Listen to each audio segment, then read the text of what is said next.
Bruno, vamos falar de futebol? Força, vamos a isso. Que decidi tirar o primeiro nível do curso de treinador e a partir daí nunca mais parei. Um treinador de futebol, cada vez mais, é sociólogo, é psicólogo. Sem dúvida.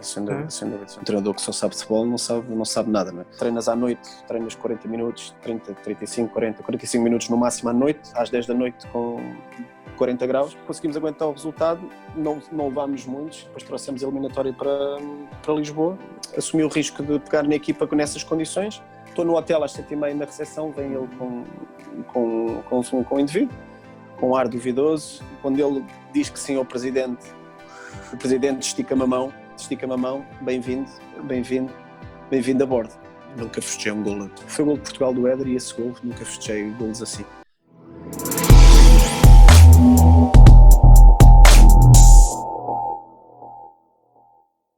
Bruno, vamos falar de futebol? Força, vamos a isso. Malta, estamos aí, mais um podcast de futebol, que é o que interessa. Hoje vou falar com um treinador que... Eu vou-te ser muito honesto, Bruno, eu não te conhecia muito como jogador, mas comecei pouca gente conhece. Comecei a conhecer como jogador, como treinador, da altura do Casa Pia, porque tenho um amigo meu que jogou no Casa Pia, tenho alguns, vou sempre seguindo o Casa Pia. Okay. E na altura do Zeca, que também esteve lá. Mais antigo.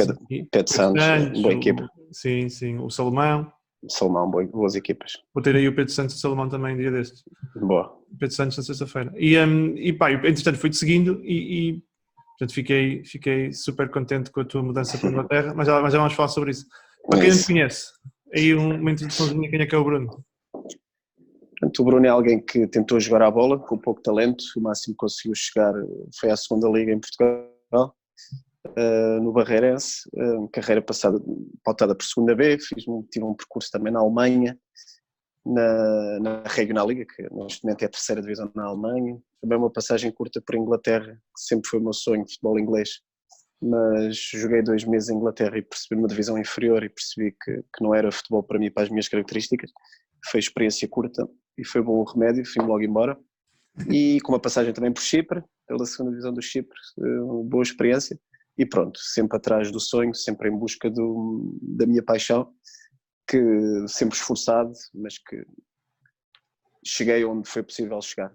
Que depois mais tarde, para aí aos 26 anos, 27 anos, percebi que seguramente queria continuar ligado ao futebol. Sentia que tinha algumas competências ao nível do treino, ao nível das relações humanas, ao nível de liderança, que também decidi trabalhar e preparar-me para o futuro, e foi a partir daí, aos 26 anos, curiosamente no Barreirense, exatamente, que decidi tirar o primeiro nível do curso de treinador e a partir daí nunca mais parei. Foi uma preparação constante, já ia para os treinos com uma abordagem diferente, não numa abordagem só de jogador, lutar pelo meu lugar, fazer o meu trabalhinho, tomar o meu banho e ir-me embora. Não, já com uma abordagem bem mais de análise, crítica para mim. O que é que eu faria, o que é que eu não faria, coisas que eu me identificava ou não me identificava com os treinadores que eu apanhei ao longo da carreira. E foi assim a partir daí dos 26 anos. E a partir de nunca mais parei, até agora. Comecei a minha época, o que eu delineava aconteceu para a minha carreira, foi terminar a minha carreira no clube onde eu comecei a jogar, que é o Sintrense. Acabei de jogar lá na terceira divisão e estreiei-me como treinador adjunto, mais tarde depois como treinador principal, e na minha estreia como treinador principal subi divisão da terceira para a segunda B, que foi uma estreia muito boa como treinador. Mas pronto, do modo geral é esse o meu percurso como jogador mediano, e que espero, e que já consegui, também não era muito difícil, era um objetivo no início de carreira, um objetivo pouco ambicioso, que era ser melhor treinador do que fui jogador, mas também era um objetivo muito pouco ambicioso, e agora é fazer uma carreira calma, sustentada, um passo de cada vez, sem grandes pressas, para não chegar muito rápido lá acima e dar um tombo gigantesco. Portanto, tenho preparado a minha carreira como treinador com cuidado e tenho feito a minha carreira a pulso, mas é dessa forma que eu quero chegar ao topo. E vamos pegar, primeiro era defesa central, não é? Defesa central que Sim. bate ou que sai a jogar? Esse era o meu mal, devia bater bem mais. Não era um tecnicista, nem pouco mais ou menos, sabia jogar, mas devia ter sido um bocadinho mais mau, um bocadinho mais ranhoso, como se diz no futebol, se fosse mais duro, mais agressivo, acho que ter chegado um bocadinho mais longe, mas não. Gostava de jogar e às vezes excedia bastante as minhas possibilidades e esse era o meu mal. Era o meu mal. Era? Era. Fazer uma autocrítica, uma autoanálise. Mas a central ainda vais compensando com pleno bater. Eu era número 10 e tinha a mania que era o Rui Costa. Não, mas lá está, às vezes tinha que jogar simples e complicava e entregava o ouro e pronto. E ficava numa exibição que até estava a ser boa, mas chato.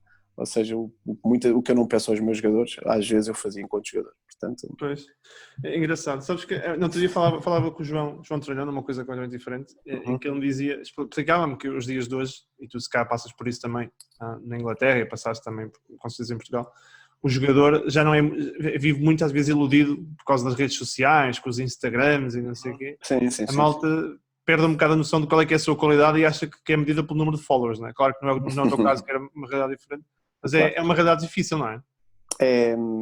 É algo que me interessa, que me preocupa e que me mantém em alerta, que é entender esta nova geração que é o futuro, é uma geração fascinante que são os millennials, não é? E que é completamente da minha geração. Acho que sempre existiram choques geracionais, mas acho que este choque geracional entre a minha geração e as anteriores, com esta nova, muito mais tecnológica, muito mais impaciente, muito mais brilhante, porque são brilhantes, de certo modo, mas com muito menos resiliência, muito menos capacidade de reação, de capacidade de reagir às decepções, e é uma característica desta geração e eu preocupo-me com isso e tento perceber, tento estudar e tento analisar porque eles são o futuro e nós como treinadores vamos trabalhar com estas gerações, já estamos a trabalhar com esta geração, com esta nova geração e nas vindouras e temos que estar preparados e o treinador que não está preparado para entender e compreender e saber motivar esta novas gerações ou se adapta ou então está morto, não tem a mínima hipótese. Portanto, interessa-me bastante por saber. Mas a tua pergunta, objetivamente, era... não, era isso. Era até que ponto é que este tipo de redes sociais... Tu falaste da questão do... Sim. Peguei na questão do fazer mais do que aquilo que eu podia. Não tinha a ver com isso. Mas lembrou-me que é um tema que eu faço muito trabalho na área das ciências sociais. Sim. E eu perguntava também ao João, e acho que também vai bater a pergunta, se tu não achas que por vezes os treinadores de futebol e os cursos de treinadores de futebol são muito técnicos, não são muito focados na área técnica. E eu acho que aos dias de hoje um treinador de futebol cada vez mais é sociólogo, é psicólogo. Sem dúvida. Um treinador, existe a célebre frase que é do Mourinho, um treinador que só sabe de futebol não sabe nada, não é? E um bom treinador tem que ter um conjunto de competências a todos os níveis, entre as quais, das mais básicas, as sociais, porque tive treinadores na minha carreira que tinham muita qualidade em determinados aspectos, mas falhavam nas regras mais básicas do trato humano e das relações sociais, que é, sei lá, de um simples bom dia, de um boa tarde, ou de falar e ser frontal, falhavam nisso e falhando nisso, tudo o resto passa a ser insignificante. Portanto, é algo que me preocupa não é preocupar a palavra, algo que me deixa bastante em alerta, porque sei que é um skill que tenho, mas tenho que trabalhar e tenho que me atualizar a todos os momentos. E sem dúvida que nesta nova era das redes sociais, onde as pessoas cada vez mais têm uma necessidade de se fecharem no seu mundo e é tudo virtual e cada vez mais difícil de aceitar e do cara a cara e de falar e do toque. Cada vez é mais desconfortável para esta nova geração ter esse tipo de abordagem. É tudo cor-de-rosa no mundo virtual das redes sociais e é algo desafiante, é algo que nos temos que adaptar, é algo que me custa, porque lá está, sou de outros tempos, sou de outra geração e há muitas coisas em que neste momento são diferentes, mas como eu digo, estou e volto-me a repetir, se não me adapto e se não entendo esta geração e se não os sei motivar, não tenho a mínima hipótese como treinador, porque para mim, enquanto jogador, das coisas melhores que ficam, e acho que é uma opinião generalizada, era o balneário, era as jantaradas com a malta, era as vitórias, era celebrar as vitórias, mas que hoje em dia esta nova geração tem muito pouco disso. Muito impessoal, muito impessoal, super profissionais, super conscientes do que têm que fazer ao nível da nutrição, do descanso, da responsabilidade que é ser um jogador de futebol profissional, isso são fantásticos, mas depois aquele extra de espírito de equipa, de dar uma palavra no momento certo no balneário, de puxar, de remar todos no mesmo sentido, de pôr toda a gente no mesmo barco, ter elementos com liderança e com este tipo de personalidades no balneário cada vez está a ser mais difícil de encontrar. É algo que me está a fascinar este ano em Inglaterra, porque redescobri este tipo de jogador, entre aspas, à antiga, que nós temos 3, 4 jogadores naquele balneário que de facto são dos grandes responsáveis da muito boa época que nós estamos a fazer no Forest. São jogadores com essas características, mas é algo que se está a perder hoje em dia e é algo que nos temos que consciencializar que cada vez mais, devido às transformações na sociedade e às transformações do modo geral que são normais de existir, que estão a transformar os jogadores. Estão a transformar as pessoas primeiro e que depois se refletem com os jogadores. Sim. Sabes que eu há uns tempos pensava, enquanto eu tenho muito o hábito de analisar não só, como eu dizia na brincadeira com o João Lapa, que tu conheces, não é? Mas o João dizia, pá, a malta está a ver se a bola entra no João Montinho, tu estás a ver se ninguém torce o tornozelo. E eu tenho muita abordagem de olhar às vezes para o jogo e tentar perceber os comportamentos e a forma de interagir os treinadores e por aí fora. Uhum. E eu acho engraçado, pegando por exemplo no Mr. Jorge Jesus, que apesar de ele ter, e eu vou-te ser muito honesto, eu acho que ele tem uma forma de comunicar que é, por vezes, a roçar o limite daquilo que é... Não roça, passa. Passa, né? Passa, pronto. Eu queria ser mais político, mas passa o limite daquilo que para mim, no mundo que eu trabalho, não é? No mundo corporativo, aquilo seria inaceitável. Mas eu vejo que as equipas e os jogadores com que ele trabalham, parece que aquilo funciona, mas eu lembro que havia um jogador que se falava muito, que era o Olajuwon, que dizia-se na altura, não é? Por exemplo, que não conseguia jogar quando o Mister estava na linha a gritar com ele daquela forma. Claro.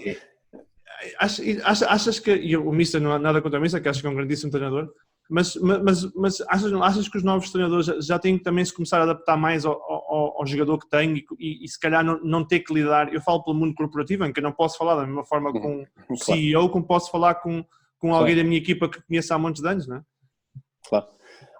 Claro que sim, concordo plenamente. O Mister Jesus sempre foi assim, lá está, uma abordagem, digamos, da velha guarda, da velha escola.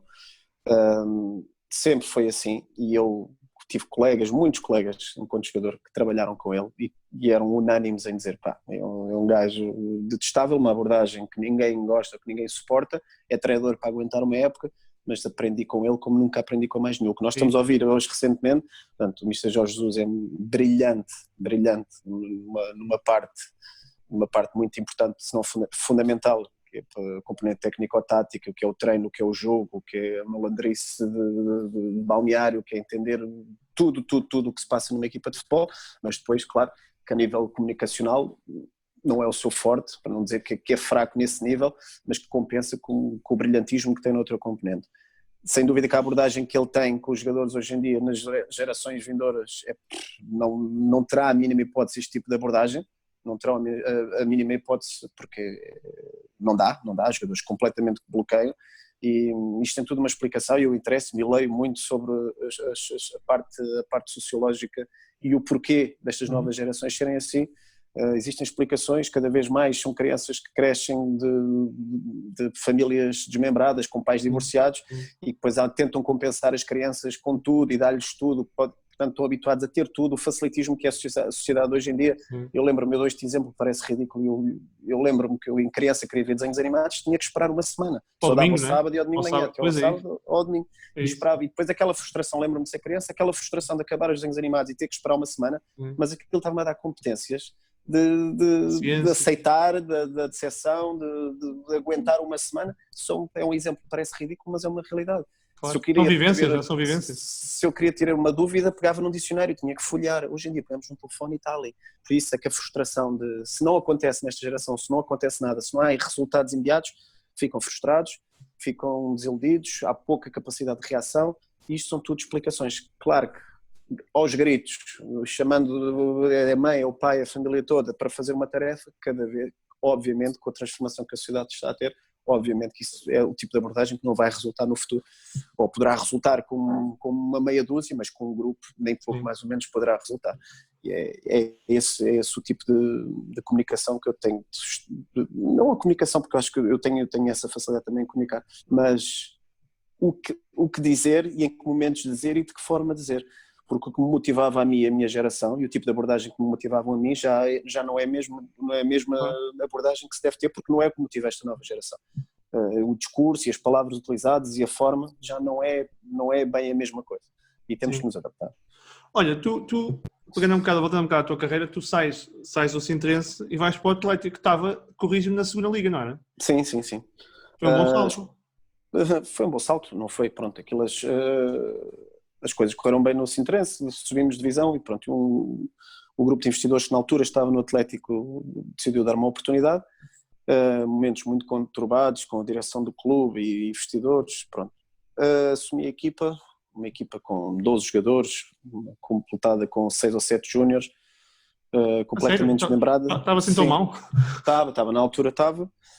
Muita indefinição, aquilo foi aguentar os jogadores da época anterior, meter alguns júniores para tentar jogar a Taça da Liga. Fiz os 3 jogos da Taça da Liga, perdemos os 3 logicamente, e depois foi quando entraram os investidores chineses e que quando entraram decidiram prescindir, porque tinham as ideias deles, pronto, e foi à minha vida.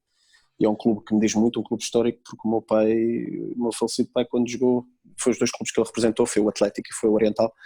Isso foi um clube que eu, em criança, me habituei a estar naquelas bancadas e ainda apanhei o meu pai numa fase do Atlético.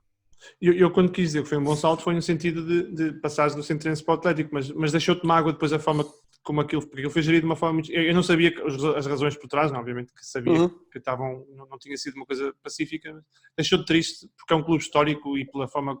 E também, essa é a primeira pergunta, a segunda pergunta também acho que é interessante.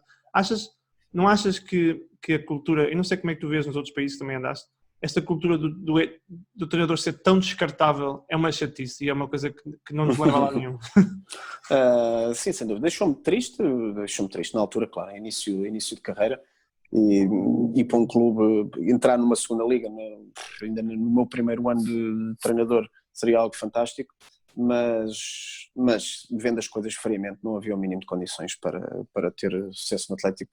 Tanto que depois, nesse ano, eu saí, fui o primeiro treinador da época, fiz 3 jogos, nessa época acabaram com 5 treinadores. 5 ou 6. Aquilo foi 5 ou 6, portanto não havia condições para poder progredir, para poder crescer como treinador, e foi na altura com a desilusão natural de sair assim, mas foi o melhor que me pôde acontecer, infelizmente, porque é um clube que eu volto a repetir que me diz muito e que tenho muito carinho. Mas foi a melhor decisão. Quanto à questão de ser descartável, é cada vez mais, portanto, o futebol está cada vez mais comercial, está cada vez mais empresarial, dependente de resultados, dependente de sucesso, adeptos cada vez mais impacientes e menos tolerantes. E estive no Chipre também, onde é um assador, é um assador de treinadores, não é? Onde sempre aqueles mercados muito voláteis. Em Portugal também, se bem que tínhamos passado de uma cultura à imagem do que é o futebol brasileiro. Sim. Tínhamos acalmado um pouco, mas nos últimos anos tem sido um corrupio de treinadores, e pronto, mas até a Inglaterra neste momento vemos que é muito mais fácil de despedir, porque são muitos também, os donos dos grandes clubes são estrangeiros. E existe muito essa cultura de trocar o treinador e de não dar tempo e não ter paciência. Pois, é uma coisa que eu dizia, acho que era com o Abel Xavier que falámos aqui, que ele dizia que isto é bom dar cursos de treinadores, é bom dar cursos mas que é importante começar a dar cursos de dirigentes. Sim, sem dúvida. Sem dúvida que sim, que acho que estamos nesse caminho neste momento. Terminou agora o curso de diretores desportivos em Portugal, o primeiro. Portanto, já há muita gente com mais preparada e com mais conhecimento, muito boa iniciativa, espero, e vai ser seguramente para continuar, porque de facto há que melhorar a nossa classe de dirigentes em Portugal, e estamos muito melhores do que estávamos há 5, 10 anos atrás, sem dúvida nenhuma, e vamos estar muito melhores, porque sem dúvida que é a área em que já temos alguns dirigentes de topo, já temos alguns diretores desportivos de topo, mas precisamos de muitos mais, e é uma área onde o nosso futebol tem muita carência, mas estamos a melhorar nesse sentido também. Olha, tu como é que vais cair como é que vais cair com o Thomas Dooley? ou na Filipina. Aquilo é um História. país porreiríssimo para passar férias. Fantástico, fantástico. Não é dos mais conhecidos em Tenho lá uma termos, equipa com 40 pessoas. a sério, mas é um país Manila. lindíssimo, espetacular, com gente muito simpática e acolhedora. Foi precisamente após o Atlético que eu estava em casa, sem trabalho, e houve uma pessoa que me disse que eu queria acompanhar uma equipa inglesa, uma equipa alemã, desculpa, durante uma semana, só para acompanhar. Caso houvesse algum problema, eu contactava essa pessoa e acompanhavas, como eu já tinha jogado na Alemanha, e pronto, e acompanhas durante uma semana uma equipa da 4ª Divisão, o Homburg, equipa da 4ª Divisão, e acompanhei-os durante essa semana. E o diretor desportivo, boa relação com o treinador, o empresário que os trouxe também eu conheci, e o diretor desportivo é o Steven Dooley, que é o irmão do Thomas, sim. que entretanto em muitas conversas tivemos durante a semana. Ele gostou de mim, engraçou comigo, e depois, passado umas semanas deles terem voltado à Alemanha, me ligou um empresário amigo e que também foi responsável pelo estágio, me ligou se eu estaria interessado em ir, uma experiência, um contrato curto, em termos financeiros, nada atraente, mas para ir à seleção das Filipinas preparar e jogar a Challenge Cup. A Challenge Cup é a competição que dá oportunidade às seleções não mais fracas, mas baixo ranking, não é? Baixo ranking da Ásia, de ocupar a última vaga para a Taça da Ásia. O vencedor dessa competição, que se joga em 12 dias, ocupa a última vaga e participa na Taça da Ásia. Era tipo Tipo a taça entre tudo que tínhamos na Liga. Pronto, mas para as seleções. E durante 12 dias tivemos que preparar essa competição durante 3 meses, e foi jogar a competição 12 dias nas Maldivas. Foi complicado. É porreiríssimo. Mas para passar férias, mas para jogar futebol, esquece, foi um pesadelo, mas cheio de episódios, cheio de aventuras, foi muito Olha, engraçado. vamos falar um bocado sobre isso. Eu lembro, só para te dizer, eu tenho uma equipa, o meu trabalho fora disto, né? Para malta acho que isto é o meu trabalho, mas isto é só a minha diversão. Tenho uma equipa distribuída entre a Índia e as Filipinas, tenho noutros países, tenho quase 16 países, mas aí Filipinas e Índia são 2 deles. Aí há uns meses, há uns anos, veio um colega meu da Índia, da minha equipa, que veio viver para a Holanda. E nós jogámos à bola, e ele disse, eu também quero jogar à bola, que eu gosto muito de jogar à bola, e nós na nossa terra jogamos muito à bola e tal. E está bem, pronto. E eu não sou craque, né? Não sou nenhum Ronaldo. Indiano. Já vou ao Filipino. Nós vamos. Mas ele dizia-nos que jogava e que era dos melhores da rua dele e tal. Literalmente o melhor da rua dele.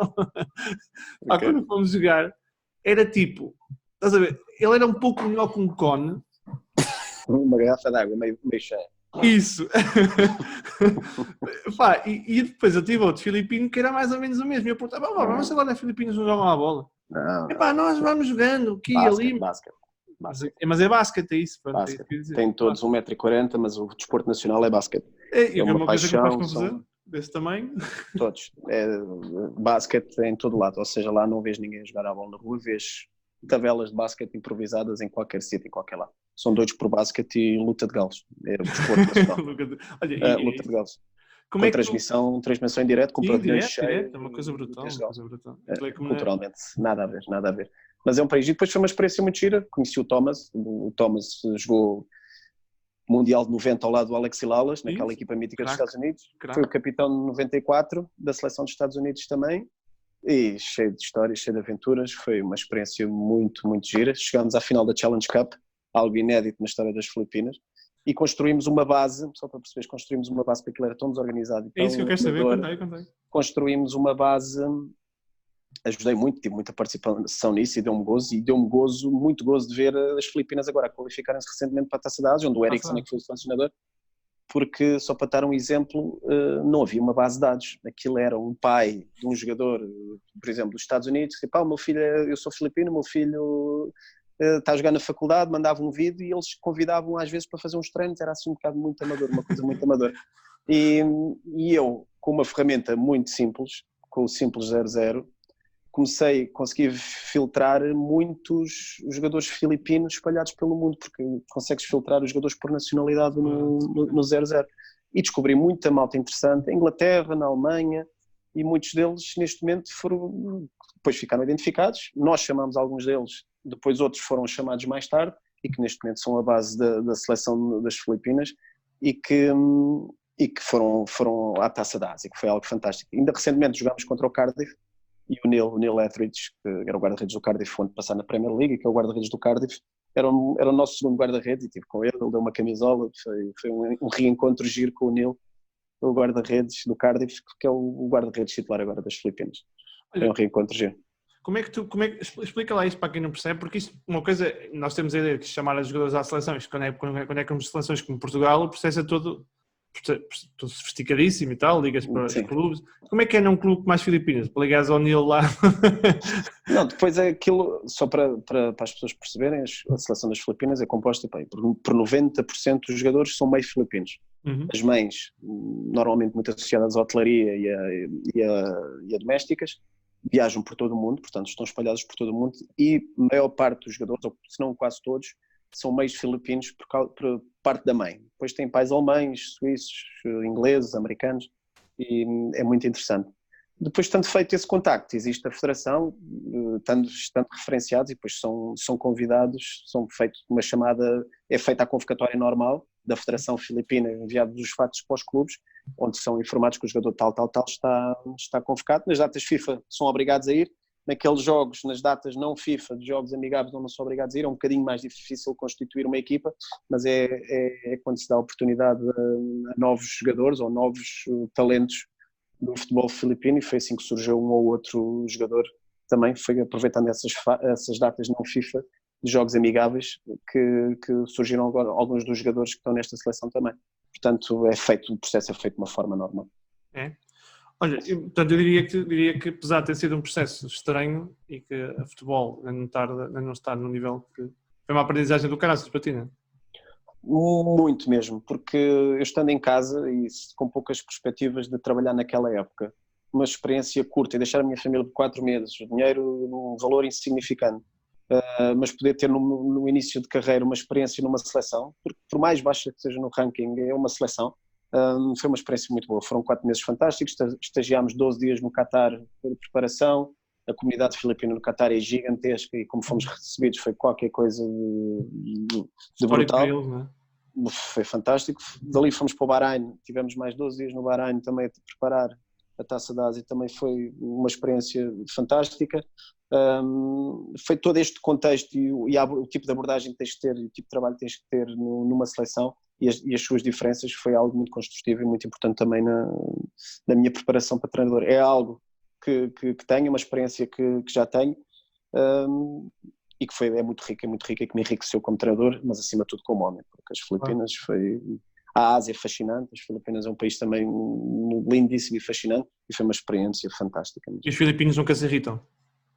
São mais calmos, são mais calmos, são boa gente. São muito boa gente, são uma ligação muito forte aos Estados Unidos, toda a gente fala inglês, são um país católico, portanto ali na Ásia tem um país um bocado à parte, naquele contexto do Sudeste Asiático, um país muito à parte, mas gostei mesmo muito, Manila, e gostei mesmo muito. Fantástica cidade. Olha, tu voltas a Portugal e vais para o Casa Pia, que não sendo um histórico no sentido do Atlético, é um histórico pela forma como o clube é, pela ligação à escola e pela formação, não é? Sim, um dos fundadores do futebol nacional, do futebol da primeira divisão. Casa Pia é um dos clubes fundadores da primeira divisão em Portugal. Sim, fui abordado pelo Carlos Pires, que neste momento está no Real Massamá, que era o diretor desportivo, que me convidou. Casa Pia, sempre um clube com tradição de formar jogadores, mas sempre um clube amador, visto como um clube sério, honesto, com pouca ambição aqui na zona de Lisboa, e aceitei o desafio. Campeonato de Portugal, portanto, da terceira divisão, ter um projeto aqui perto de casa e sério, com gente séria, cumpridora, naquele momento, nos anos em que estamos a falar, era importante ter um projeto sólido e sem ambição de subida, claro, mas que cumprisse com o pouco que pagava, mas cumpria e eram sérios, era importante, e decidi assumir a equipa. O objetivo era fazer o melhor campeonato possível, se chegar ao play-off era fantástico e pronto, e as coisas começaram a andar. Estreamos na Cova da Piedade, lembro-me, ganhámos 1-0, estamos ali já na lutar para entrar para o play-off e conseguimos entrar no play-off. Depois no play-off foi só mesmo desfrutar, mas obviamente o desfrutar sempre com o olho numa tentativa de subir a divisão, onde sejamos realistas, o Casa Pia era um clube, não tem a estrutura que tinha o ano passado quando subiu a divisão, nem pouco mais ou menos, era completamente amador, treinávamos 4 vezes por semana, nem treinávamos sábados, os ordenados era à volta de 200, 250, 300 euros, era o máximo, era o teto salarial, e chegamos a um play-off, onde disputamos o play-off com equipas como o 1º de dezembro a pagar balúrdios, tinha um investidor chinês, o Operário também com uma equipa muito forte a apostar para subir, o Mafra estava lá a equipa do Simão, depois pelo António Pereira, também a pagar, a apostar subidamente para subir. Éramos nós, o Caldas e faltava mais uma equipa. Portanto, amadores, éramos só nós, o Caldas, e pronto, fomos desfrutar, mas sempre com a ambição de querer um pouco mais. Conseguimos com um grupo de jogadores amadores, todos amadores, mas um grupo de jogadores fantástico, conseguimos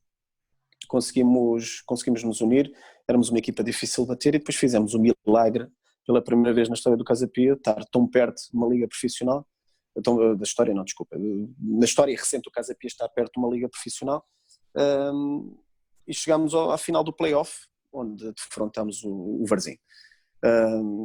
Já estávamos a exceder todas as expectativas, lembro-me de ir jogar à Pova e eu estar o ambiente da Pova para esta subdivisão, e no primeiro jogo na Pova lembro-me de ver a cara dos jogadores assustados com aquele ambiente, os nossos jogos sempre aquelas 100, 200 pessoas, com uma buzina ou outra, que é o máximo barulho que a gente tinha nos nossos jogos, e vamos à Pova, aquele cheio, e eu lembro-me de ver a cara dos jogadores, e quando chegamos ao estádio mandei logo toda a gente sentar e diz: agora vamos ver o relvado, vejam o que têm a ver, olhem para o redor do estádio, vejam todo o ambiente tem a ver, porque depois no aquecimento já ninguém olha para mais de lado nenhum, é só focar no campo, só focar na bola, e não vamos pensar em mais nada. Portanto, tudo o que tiverem que ver, todas as distrações, vejam agora, que depois vão se abstrair e vamos.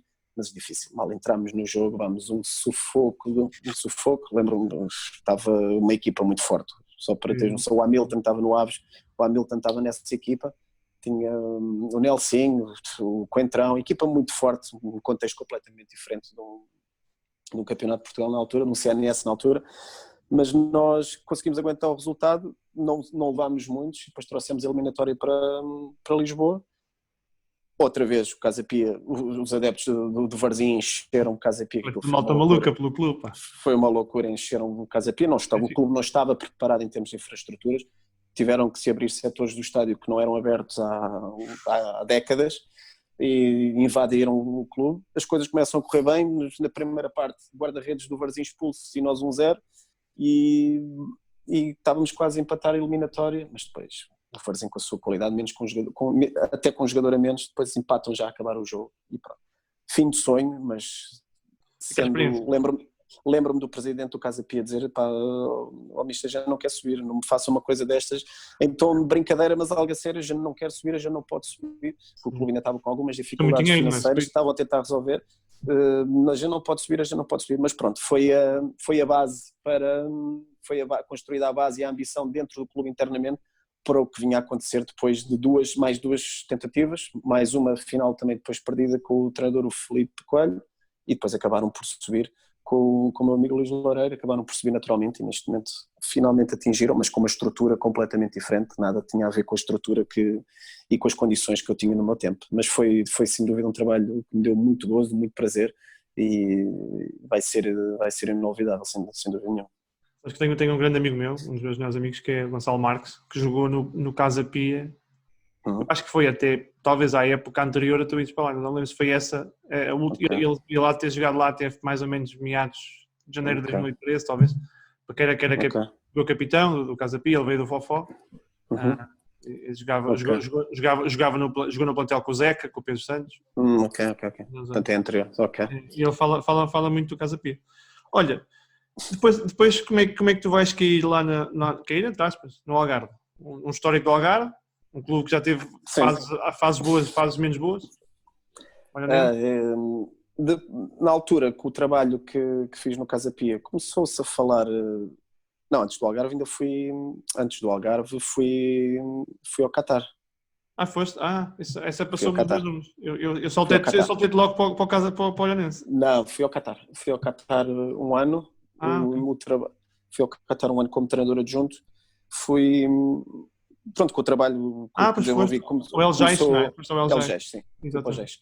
Com o trabalho que fiz no Casa Pia começaram alguns telefonemas, algum interesse, mas nada de concreto. Surgiu uma oportunidade irrecusável para ir para o Qatar, Já como me lembro. treinador adjunto de um projeto, um clube grande no Qatar, como treinador do Lamouchi, neste momento estou a trabalhar com ele no Forest, como treinador, o treinador era ele e pronto, a vertente financeira sem dúvida foi muito, mas muito apelativa, mas foi também para um clube que lutava por título, que lutava pela Liga dos Campeões asiáticos e foi uma experiência muito boa a todos os níveis também, um país fantástico para viver, uma realidade completamente diferente, onde é necessário uma grande capacidade de adaptação e de entender o contexto social, porque o contexto social tem muito peso depois do que vai ser também a tua performance como treinador e no teu desempenho desportivo, entender e adaptar e executar depois essa adaptação, porque senão não há a mínima hipótese de trabalhar no golfe se não te adaptares e se não entenderes o contexto. E foi uma experiência fantástica. Sim, a temperatura, pronto, é um pormenor, no verão é extremo, não é? É a mesma coisa que estares na Islândia no inverno, portanto é um extremo, é um calor de 50 graus, impossível, não podes andar na rua durante o dia, impossível. Treinas à noite, treinas 40 minutos, 30, 35, 40, 45 minutos no máximo à noite, às 10 da noite com 40 graus, 38, pronto, naqueles meses de verão é complicado. Mas foi muito boa, foi uma época muito boa, ganhámos a taça, ficámos em segundo lugar no campeonato e fizemos meias finais da Champions League Asiática, portanto foi uma experiência fantástica também. Como é que tu acabas a trabalhar com o Sabri? Que tem uma história recente, né? Que também teve com o Rennes e por aí fora. Uhum. Eu acho que é um, e tu provavelmente vais concordar comigo, mas acho que é um excelente treinador. Como é que tu acabas a trabalhar com ele no Qatar? Foi por referência? Foi porque já o conhecias? A gente. Partilhamos o mesmo agente e ele queria alguém da escola portuguesa, alguém que uma mentalidade diferente. O Sabri jogou muitos anos em Itália, era daquela equipa do Parma, do Arrigo Sacchi, depois jogou no Inter e no Génova, creio eu, e tem muita influência italiana, mas queria alguém da escola portuguesa, alguém que falasse francês, eu também domino francês e pronto, e através do agente fui lá parar. Mas o Sabri tinha acabado de vir da seleção da Costa do Marfim, tinha feito o Mundial com a Costa do Marfim, tinha assumido o clube nessa época e pronto, foi um ano muito bom de adaptação a ele, à forma dele pensar, com as divergências e com as diferenças que temos naturalmente, mas sempre em prol da equipa, sempre em prol de melhorar e sempre em prol de ter sucesso e ter resultados, e foi isso que aconteceu. Foi uma experiência muito boa a todos os níveis. Corrijo-me se eu estiver enganado, eu acho que as tuas equipas são mais ofensivas que as equipas do Sabri, não concordas? São mais diferentes. Bem mais, não é? Sim, forma de pensar e de sentir o jogo, que às vezes não é fácil, posso-te admitir que não é fácil, a divergência de opiniões e de abordagens, mas lá está, a função do treinador adjunto é mesmo essa. Aprendi muito com ele da parte da componente mais tática do jogo, mais preparar de uma forma mais analítica, depois à forma de eu pensar o jogo e o treino, adaptei à minha forma de trabalhar, e ele, com a escola que teve de Itália, e especialmente a Arrigo Sacchi, bebi muito do que ele me ensinou, aprendi muito, mas pronto, claro, obviamente depois adaptado à minha forma de pensar. Mas tem sido um desafio constante, eu mais para a frente, ele mais para trás, em termos de visão e mais de travão e eu mais de acelerador, mas depois encontramos ali aquele meio e pronto, tivemos sucesso no Qatar e agora as coisas estão a correr bem no Forest e pronto. Já vamos ao Forest. Olha, queres dar um saltinho no Olhanense? Eu gostava muito de falar sobre o Chipre, porque acho que tivesse claro. fase no Chipre fantástica, mas acho que o Olhanense merece que se fale obviamente um bocadinho. Obviamente que merece.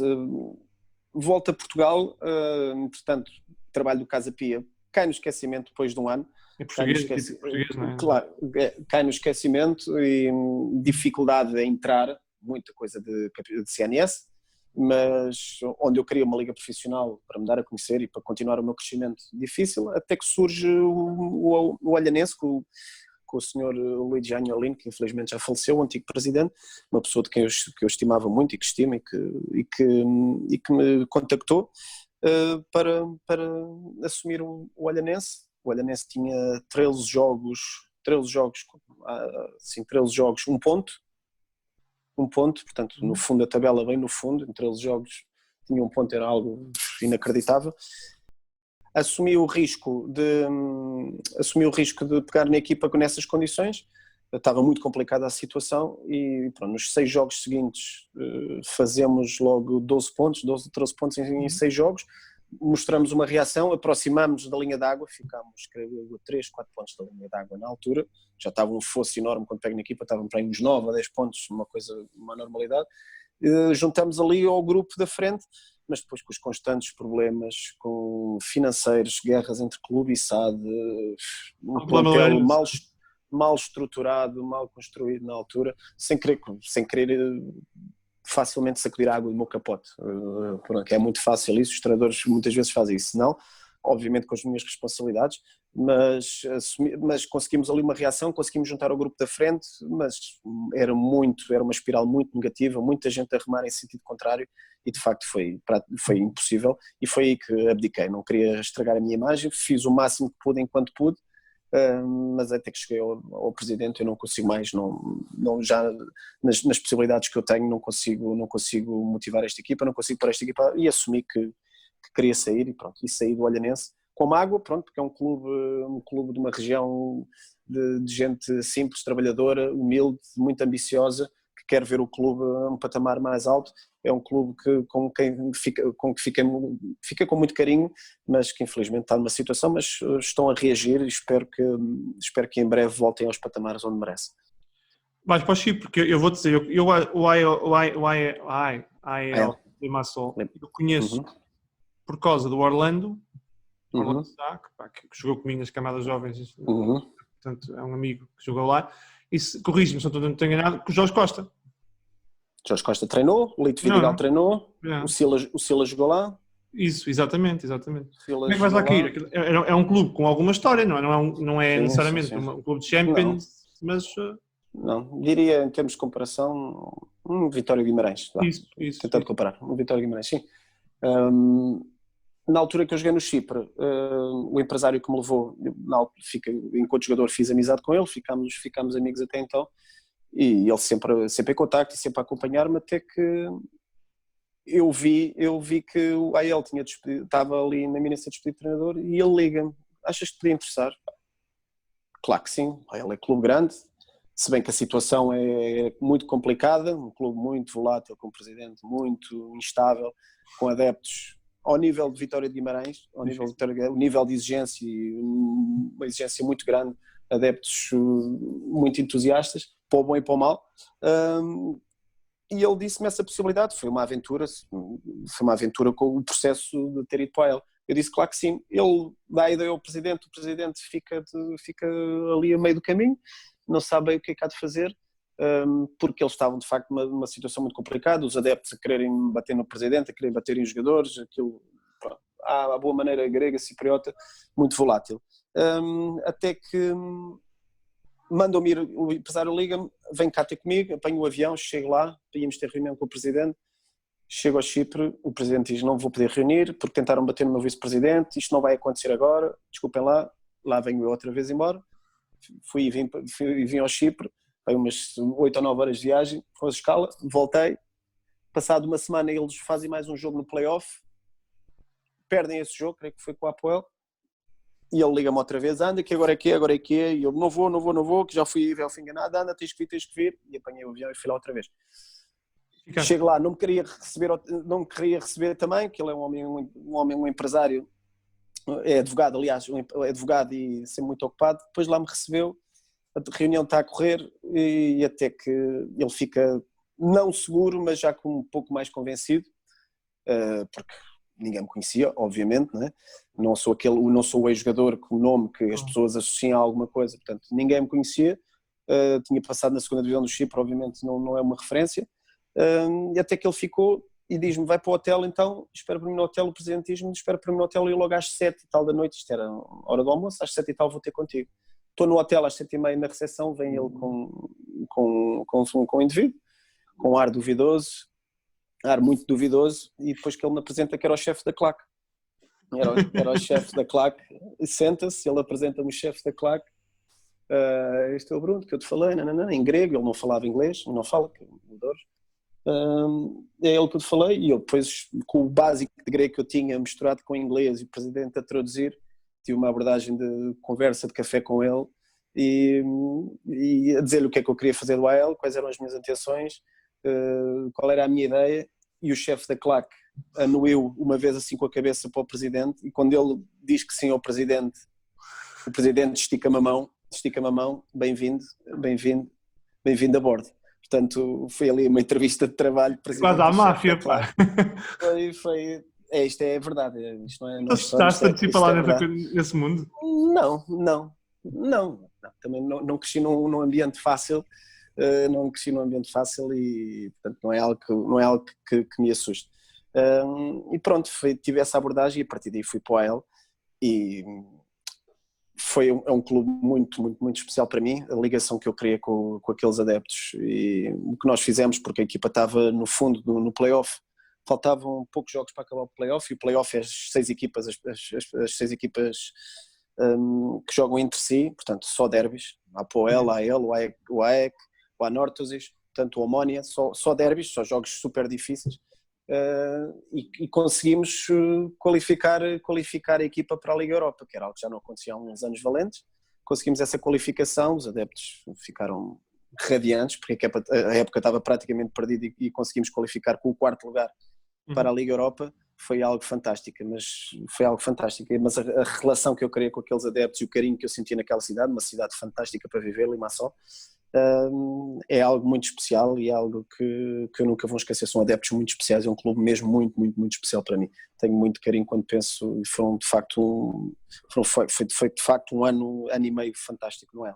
Mas depois tu mudas do Guimarães para o Braga. Não, Guimarães para o Benfica. Exato. A dimensão está bem, eu quis dizer foi por rivalidade. Sim, Guimarães para o Benfica. Não são da mesma cidade. O Apoel é gigante, não é? O Apoel é gigante. Depois esse ano, só resumindo, no AEL fazemos a Liga Europa, temos uma participação muito boa, não conseguimos qualificar para a Liga Europa, perdemos com o Áustria de Viena. Na época, depois continua com problemas financeiros, o clube tinha problemas financeiros, salários em atraso, até que aquilo está num momento de ebulição e eu decido sair também já na parte final da época. Uma semana depois o Apoel contacta-me. Estavam também numa situação, eu devo ter cara de bombeiro, não sei, mas estavam numa situação até muito, muito complicada. Estavam em segundo lugar no campeonato, algo impensável. 8 jogos do fim, a Apollon a voar. A Apollon tinha feito uma Liga Europa fantástica, ganhou a Lazio, ganhou a Marselha, uma equipa muito forte, estava muito bem no campeonato e muita pressão de adeptos, muita pressão de imprensa. Comparando ao nível, brincava com o Benfica ou com o Porto ou com o Sporting, mas ao mesmo nível de pressão, no mesmo contexto social, num país em menor escala, mas em termos de pressão, em termos de exigência é exatamente igual. E pronto, e contactaram-me e as coisas estavam muito complicadas, sim, mas felizmente correu bem nos 8 jogos. Só jogar finais fiz 7 vitórias, 1 empate e conseguimos ser campeões, sempre debaixo de muita pressão, um balneário a explodir entre eles, porque de facto foi uma época muito desgastante e muitos problemas também dentro do balneário, entre os jogadores. Foi muito, muito, muito complicado, mas foi super desafiante. E o ser campeão neste contexto é ainda mais delicioso, e da forma que foi também. No jogo final contra o Anorthosis, em que estamos a perder 1-0 e marcamos já quase a acabar, fazemos o 2-1 e festejamos em casa. Foi um sentimento, foi o meu primeiro título como treinador principal. Ser campeão nacional num clube gigante como o Apoel foi algo inesquecível. Olha, eu vou-te ser muito honesto, e agora sem brincadeiras, eu fiquei muito surpreendido depois de tu teres ganho no Chipre, e pá, com todo o respeito que o Estoril me tem, teres ido para o Estoril. História ou foi só porque calhou? Não, vou dizer como é que aconteceu. Venho para Portugal e claro que o meu nome a sair aqui na imprensa, campeão nacional, nesse ano houve 3 treinadores campeões nacionais Acho que fui eu, Vilas Boas e o Rio Vitória. Acho que foi isso. 3 campeões nacionais portugueses. E recebi alguns contactos. Estive reunido com 2 clubes de Primeira Liga em Portugal, com os respectivos presidentes que me ligaram. Os 2 do Norte, estive reunido com eles. Uma das reuniões do Norte, outra das reuniões em Lisboa, mas os 2 clubes do Norte nunca avançaram. Estive ali entre 50-50 com outro treinador é que entrou. Não aconteceu. Tive uma proposta para ir para a Grécia, propostas para ir para outros países, mas o meu objetivo era ficar em Portugal. Quero treinar, vou treinar na Primeira Liga, vai acontecer, mas era o objetivo. Mas acabou por não acontecer. Não aconteceu, coisas normais do futebol, são escolhas. Optaram por outros treinadores, normalíssimo, e fico ali num ponto intermédio onde ou pondero ir para o estrangeiro outra vez, que não era algo que eu queria, na gestão de carreira que não era o que eu queria fazer. Na semana em que me ligam do Estoril, tenho também ali o outro clube da Primeira Liga, na iminência, a lutar para não descer de divisão, numa situação instável. Tenho outro clube da Primeira Liga também que me liga, o seu diretor liga-me a dizer para aguentar 2-3 dias porque queriam contar comigo. Eu fico ali na encruzilhada, eu vou pelo certo do Estoril, um projeto para subir, ou vou por um provável incerto, mas que podia acontecer, e aconteceu, e ia acontecer, mas que era um clube com muitas dificuldades, e naquela lotaria, se te lembras, há 2 anos, estavam para aí 5-6 clubes para não descer divisão, que estava uma situação complicadíssima. Não, o ano passado, a época passada, 2019? Estavam exatamente 5-6 clubes para não descer divisão, e eu não me queria estrear na Primeira Liga num projeto de risco como esse, onde a probabilidade de descer divisão podia ser elevada, e eu estrear-me com uma descida de divisão não era o que eu queria. Não foi medo do risco, fui pelo seguro. Se calhar não foi a opção mais correta, fiz filo de convicção na altura, num clube histórico como o Estoril também, e com uma estrutura muito organizada, muito forte, com uma equipa boa, que a situação não estava fácil. Quando pego no Estoril estávamos a 8 pontos do Famalicão, já estávamos com uma distância, estava um fosso muito grande mesmo. Mas pronto, foi uma opção. Pessoas próximas de mim também disseram que se calhar não foi a opção correta. Filo de convicção, com o mesmo empenho, com a mesma determinação. Foi mais uma fase de crescimento, mas pronto, foi feito de consciência. Não me arrependo, mas fazendo uma autoanálise, se calhar não foi a melhor decisão, mas não me arrependo da decisão que tomei, e foi enriquecedora também no meu percurso e no meu crescimento enquanto treinador. É essa a convicção que eu tenho. Olha, vamos fechar esta parte da carreira com Premiership. Tem 22 equipas a lutar para subir. Championship. Desculpa, Championship. Era bom, mas... Sim, mas é Championship. com Championship. Mas acho que tens de ter calma. Sim, claro, passo de cada vez. Mas eu costumo dizer na brincadeira, dizia outro dia ao João, a Championship é a segunda maior liga do mundo, não é? É impressionante, é incrível. Primeiro jogo? Sim. Como é que foi o teu primeiro jogo? Lembras? Eu já tinha... Onde é que eu joguei primeiro? Então não lembro, claro que lembrei. Fora com o Leeds. Tive logo o cartão de visita. Num estádio Leeds, num campo tão histórico. Os 2... Neste ano do Championship existem 2 estádios, à parte dos outros todos. Que é o Leeds, o Elland Road e o City Ground. Elland Road do Leeds, o City Ground do nosso. São, de facto, estádios especiais comparativamente com os outros. Os outros também são fantásticos, mas o ambiente destes 2 é algo especial. Foi logo com o Leeds em casa. Eu já tinha, como te disse no início, tive uma experiência de jogar em Inglaterra nas divisões inferiores, persegui o sonho, mas percebi que não tinha características para jogar. Sempre tive muito contacto e muita ligação, porque seguia muito futebol inglês, já tinha assistido jogos em estádios, portanto o ambiente não era novidade. Agora por dentro, mesmo nos bastidores, claro que era, se bem que como jogador a nível inferior não é a mesma coisa, mas primeiro jogo com o Leeds, de facto aquele ambiente no Elland Road é algo especial. E tem sido uma experiência fantástica, cheia de emoções, cheia de imprevisibilidade, que é uma liga de facto de loucos, onde nós tentamos dar alguma consciência ao futebol inglês. Sei que se calhar matamos um bocadinho o espírito do futebol inglês e aquilo vai para a frente e estão a ganhar 1-0 aos 90 minutos e vai tudo para a frente e deixam 2 atrás, mesmo a ganhar 1-0 não há cá gestão. Não é mais defensivo. Nós somos mais calculistas, não temos os mesmos argumentos de um Leeds, de um West Brom ou de um Brentford, temos que ser mais calculistas, temos que jogar mais fechadinhos, mais no erro do adversário, mais em transição, mais em contra-ataque, bola parada, porque de facto temos um plantel em termos de números limitado, não temos os argumentos destas equipas que eu te mencionei, entre outros.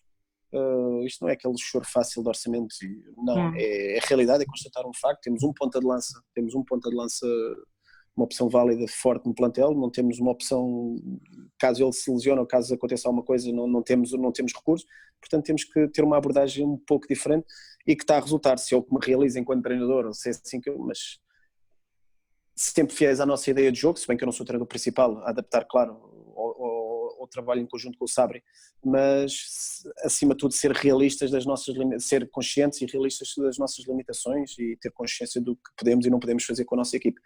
E é uma estratégia que no início nós queríamos ser bem mais dominadores, e era algo que frustrava o Sabri, não sermos tão dominadores, estamos a ganhar, mas com percentagens de 30% de posse de bola, 40% de posse de bola, e que o frustrava.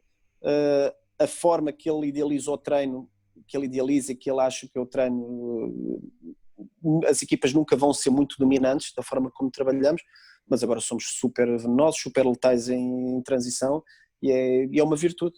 Existem várias formas de ganhar, a forma como nós jogamos é uma delas, e até que o Sabri percebeu também com uma exigência que este é o nosso forte e é nisto que nós temos que nos focar.